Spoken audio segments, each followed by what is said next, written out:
తెలంగాణ రాష్ట్రంలో Congress BRS party నాయకులు వ్యక్తిగత విమర్శలతో రాజకీయాలను దిగజారుస్తున్నారని కేంద్ర మంత్రి జి కిషన్ రెడ్డి విమర్శించారు. ఒకరిపై ఒకరు దూషణలతో ప్రజలు సిగ్గుతో తలదించుకుంటున్నారని అన్నారు. హైదరాబాద్ కాచిగూడలో స్థానిక కార్పొరేటర్ కన్నె ఉమా రమేష్ యాదవ్ ఆధ్వర్యంలో మాజీ ప్రధాని అటల్ బిహారీ వాజ్పేయి 101వ జయంతిని కార్యక్రమంలో కిషన్ రెడ్డి పాల్గొన్నారు. ఈ సందర్భంగా వాజ్పేయి చిత్రపటానికి పూలమాల వేసి అర్పించి మహిళలకు చీరలు పండ్లు పంపిణీ చేశారు. అనంతరం ఆయన మాట్లాడుతూ దేశ హితం కోసం అనేక సంస్కరణలు తీసుకొచ్చిన మహానీయుడు వాజ్పేయిని కొనియాడారు.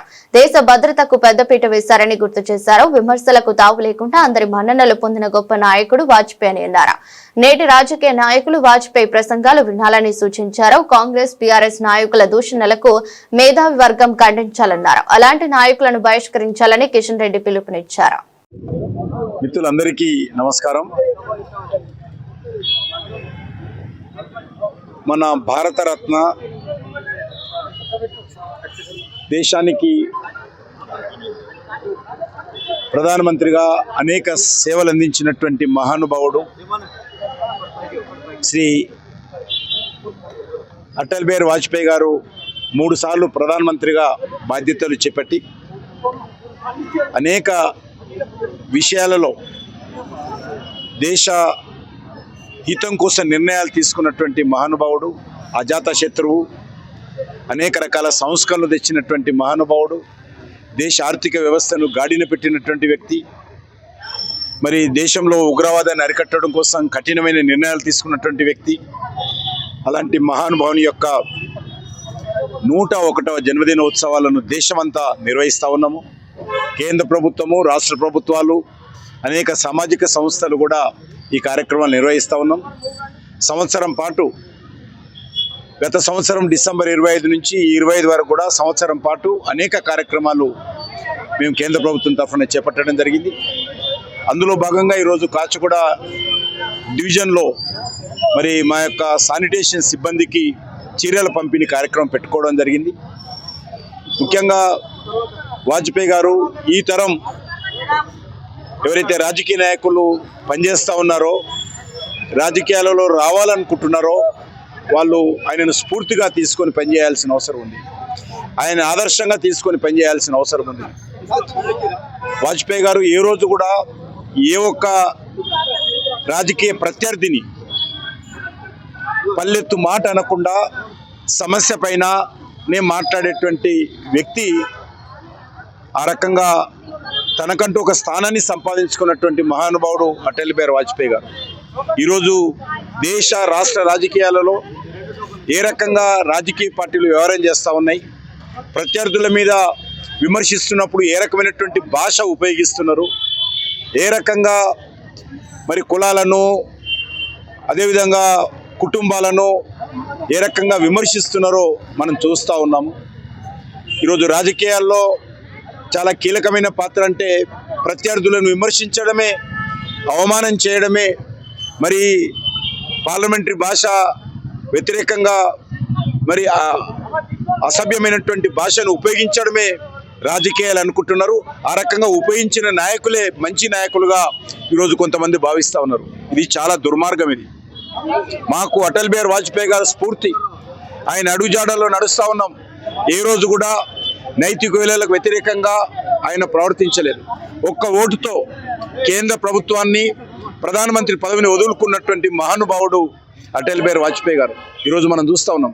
ఆ రోజు కూడా మా ఎన్డీఏకు ప్రజలు ఒక ఓటు తక్కువ తీర్పిచ్చారు కాబట్టి నేను మరి మిగతా పార్టీల నుంచి వచ్చి మద్దతు ఇస్తానా కూడా తీసుకోకుండా ఆయన ప్రధానమంత్రి పదవికి రాజీనామా చేసి ప్రజల మధ్యలోకి వెళ్ళి ప్రజల మద్దతుతో మళ్ళీ తిరిగి ప్రధానమంత్రిగా బాధ్యతలు చేపట్టినటువంటి అత్యున్నతమైనటువంటి నైతిక విలువలకు మరి పెద్దపీట వేసినటువంటి మహానుభావుడు అటల్ బిహారీ వాజ్పేయి గారు.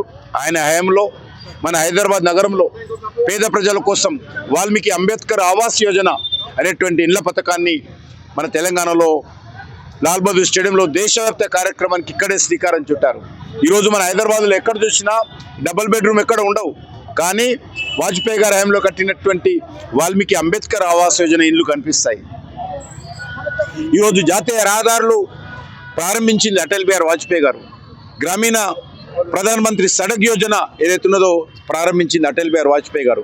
పొదుపు సంఘాలకు బ్యాంకుల ద్వారా లోన్ ఇచ్చేటువంటి కార్యక్రమం ప్రారంభించింది ఆ రోజు చంద్రబాబు నాయుడు గారు.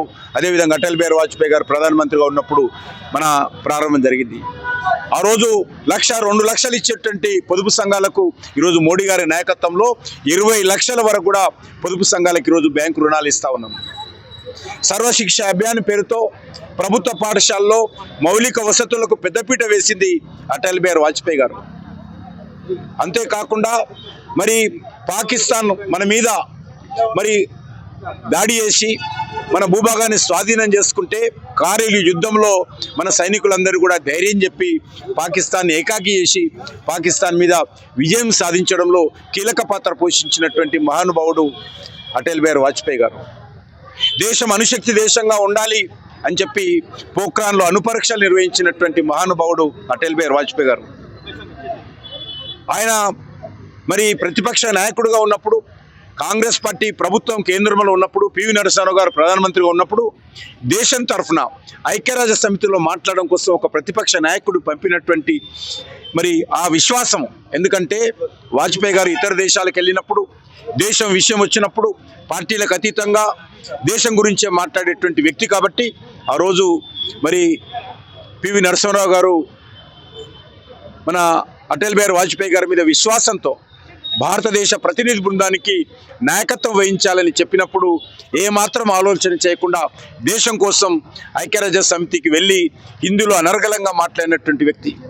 ఆ రకంగా అనేక విషయాలలో ఆయనను చూసి ఈ తరము నవతరము, ముఖ్యంగా తెలంగాణలో ఉన్నటువంటి రాజకీయ పార్టీలు, తెలంగాణలో ఉన్నటువంటి రాజకీయ పార్టీ నాయకులు ఒక్కసారి ఆయన ప్రసంగాలు వినాల్సిందిగా, ఏ రకమైనటువంటి భాష వాడాలో, ఏ రకంగా రాజకీయాలలో ప్రత్యర్థులను విమర్శించాలో, నిర్మాణాత్మకంగా ఏ రకంగా ఉండాలో అర్థం చేసుకోవచ్చు.